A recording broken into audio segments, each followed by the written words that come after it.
Yeah,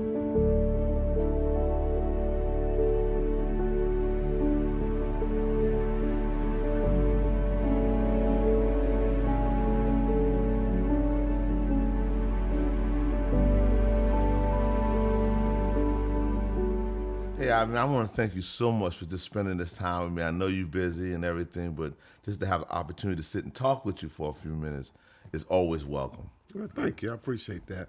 But, I always enjoy spending time with people in the business. But let me ask you, what was life like before Primerica? Man, I was just like everybody else. Went to school, got my degree, was an electronic technician for the nuclear facilities. Wasn't making a lot of money. Trying to make it, trying to look for something, trying to make it, paying my bills, but really not living the life I really wanted to live, or dreamed to live, and just working right now. So when you look back and society has this thing that you're supposed to go to school, get a college, get a degree so you can find a good job. Now that you look back on that, would you say that that's true, or would you say that society's paint a picture that most people find out down the road that is not true? It was a means for me to make a living, but you're not going to get your dreams. You're just not going to get your dreams done by doing it that way. Nobody thinks you're worth $100,000 or $200,000 or $300,000 or $400,000 a year, but you. So that was a means, and it gave me a sense of discipline, but it wasn't the road to my goals and dreams. So it was sort of a waste of time almost. I remember when I went to the plant, I thought that was going to be the answer to everything. You go out and you go get a good job, and you think you're getting a good wage, and you're going to carve out this life, and then what you find out that the money doesn't go as far as you thought it was going to go, and it doesn't end up being as much money as you thought it was going to be. So the next thing you know, you got bills that you can't pay, but society has probably conditioned us to just fight through it. Fight through it, struggle through it, and next thing you know, you accepting it. And then until something happens in your life to make you change. Now, I know how I got recruited into business, but let's talk about how you got recruited into business, how did you get recruited exactly? I was, at the time, my kids was in daycare because I had young children, and I would go to the daycare, and there was a guy that was trying to talk to me and trying to get me to the meeting. Trying to get me to the op meeting, and I knew where he worked, and I knew that every other Monday he was off. So I didn't really want to sell nothing. So the Mondays that he was off, I tell him, man, I can't make it. And the Mondays that I knew he was working, I said, man, this is the week I could probably make it. And I ended up doing that for 3 months. I ended up standing the guy, I was just standing this guy up, even though he was trying to get me into business. And basically what I'm hearing is I remember him, and I remember every week he would come to the office on op night, and he would, after the meeting, he would say, Kenny was supposed to be here. Kenny was supposed to be here. And I remember getting tired of hearing Kenny. I didn't know, and to the point where I got to the point where I didn't believe Kenny was real. So I ended up just one day, he said, Kenny, and I said, stop. I said, I got it from my desk, and I just said, take me to Kenny house. Because I was at a point where I'm going to end this one way or another. That's but this is going to end. And I remember pulling up to your house, and you was jogging down the road at that time. And I wasn't upset, but I was kind of peed off. Because I kept standing the guy up. Because you kept standing the guy up. And it was more like, hey, look, you going to come see this or not? You know, let's end this right now. And luckily, we had set an appointment and got in there and got you recruited into business. I think that's important because so many people, as they're trying to recruit and build a business and people are standing them up, the tendency is to just give up on them. To forget them, Just give up on them and move on and say that, well, they don't want nothing. They just don't want nothing out of life. And I don't think that's true. I think timing is everything. And I think you just got to stay in there and keep going at it until somebody definitely tells you, no, I'm not interested. Keep going at it. But what attracted you to the business when you did come, when you did ultimately come? What do you think it was that attracted you to the business? Well, when he came, I didn't know what he was inviting me to. Then when I saw it, the big thing for me was, what makes this company so different? Why is this company the only financial service company talking about buy term and invest the difference. Me being from New York, being skeptical of fast money and different things, I did a lot of research on Primerica. I can remember calling agents of other companies about insurance just to see what they would offer me. And then I came to the conclusion that this company does it right all the time. And when you know that a company is doing it right and they're honestly helping people, then you know you can go after it without any reserve, without any concern. You can just go after the business. So when I really understood what Primerica did and that they really help people, I was all in. I was ready to go. It's funny you say that because I think back, I did no research, okay? I probably had no idea how to do research. Right. You know, the thing that attracted me to the business, because being single, Right. you walk in and you hear buy term, invest the difference. You don't know what that means. I Right. never bought insurance.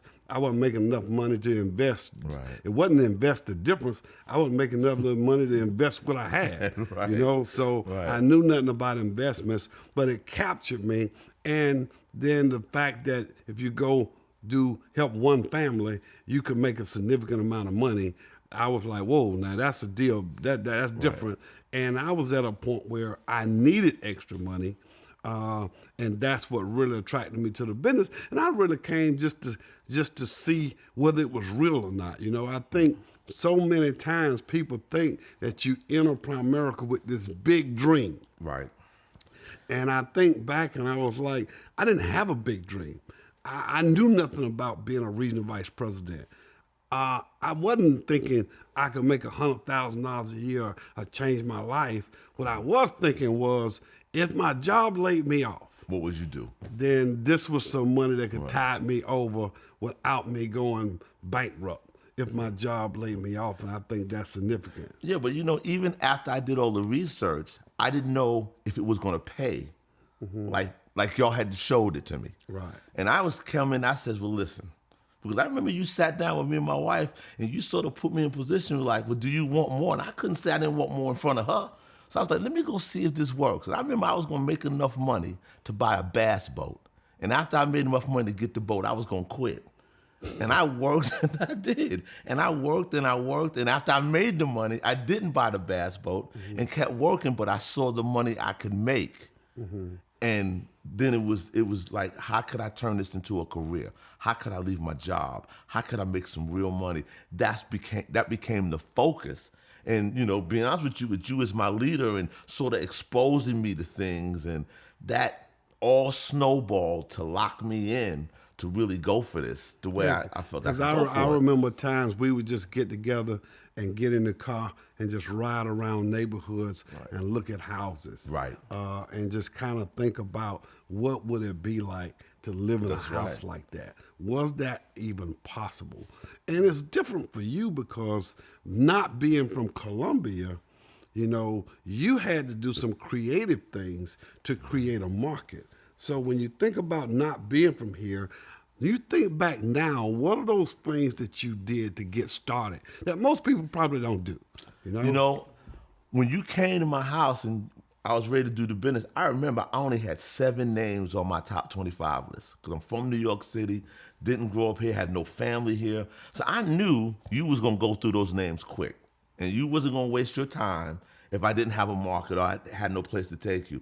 So what I did was, being I picked up my children from the daycare every day, what I did was I would see parents at one time, and then 15, 20 minutes later, another set of parents would come pick up their kids, because a lot of times it was based on how long it took them to get from work to the daycare. So I used to hang around the daycare a lot and talk to parents and build a market and just talk to people. And if I got an appointment, at that point, I really worked on getting good at referrals, because I didn't really like prospecting. But if I could make a friend, so if you let me in your house, I was going to be your friend and I was going to meet all your friends.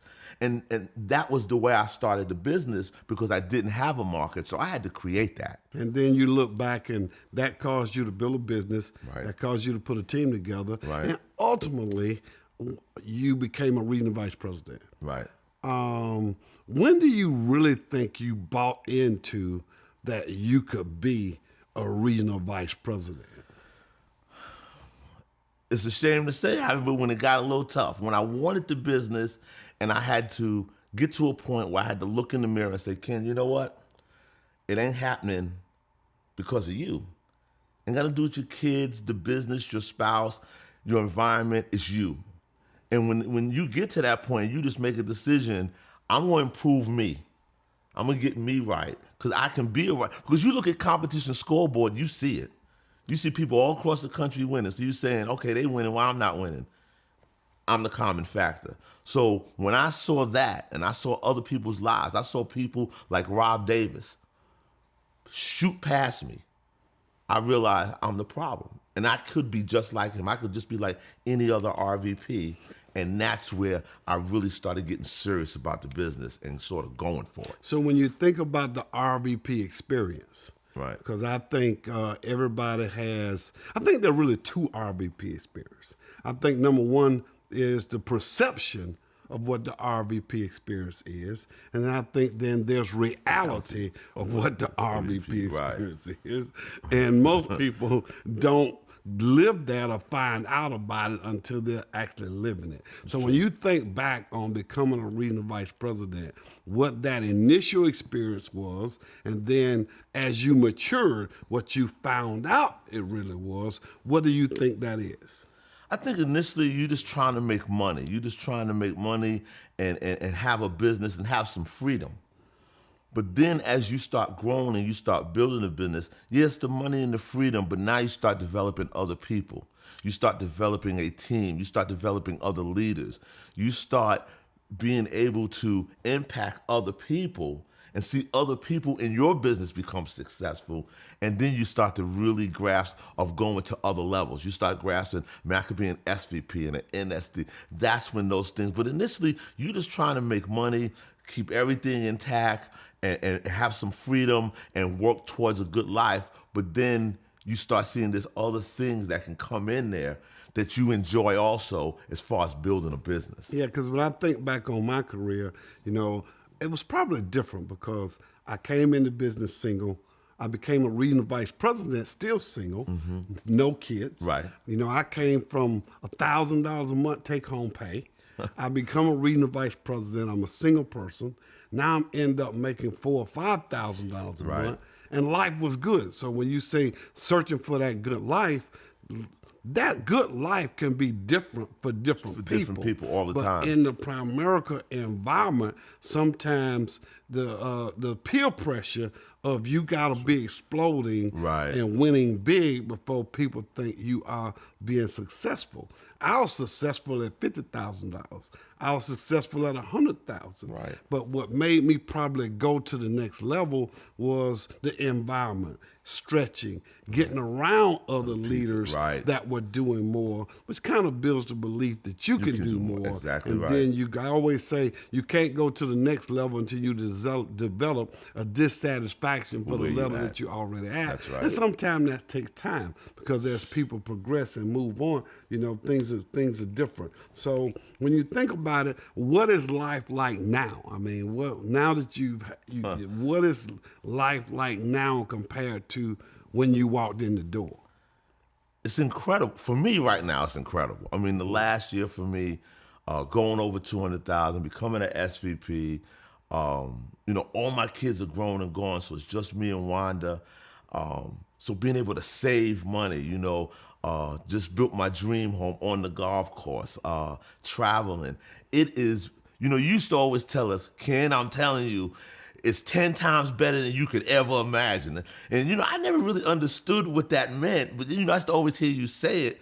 But now it's like, wow, I know what he's talking about. I mean, sometimes I'll be driving and I can't believe, like, this is my life. This is what's going on right now, man. I'm making more money than I ever have. I mean, every day for me is fun, And now, being that that's going on, I enjoy working even harder now because I'm wondering, what is the next level like?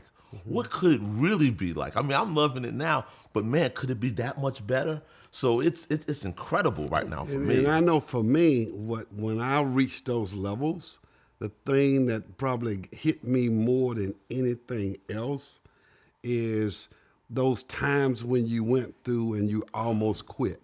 Oh, man. Those times when you went through and you were struggling and you were about to throw in the towel, and you think about that, had I done that, I would never be experiencing Never. this. And then you see other leaders who are really busting it, you know, $1 million earners. right. And you think about, if that's 3 or 4 times where I am, Right. could life really be Really 3 or 4 more times times better better than it is right now. you know, Yeah. and that's that that's is- the great thing. So it is. so what does the future hold? Because I think what's next? You know what? NSD, Mm-hmm. get my base shop even bigger. Right now, get my hierarchy bigger. But my hierarchy would do what it's going to do, but I know I control my base shop. Well. So I know if I can, keep growing the base shop, generating RVPs, becoming an NSD, a SNSD, or just really growing till I can build the business that's going to give me the freedom. Well, you know, one thing, I appreciate you thinking enough of me to be in business with me, to be one of my business partner. I'm proud of what you and Wanda are accomplishing. Man, thank and you, I just man. look forward to the future. Definitely. I appreciate you, Earl. I definitely do.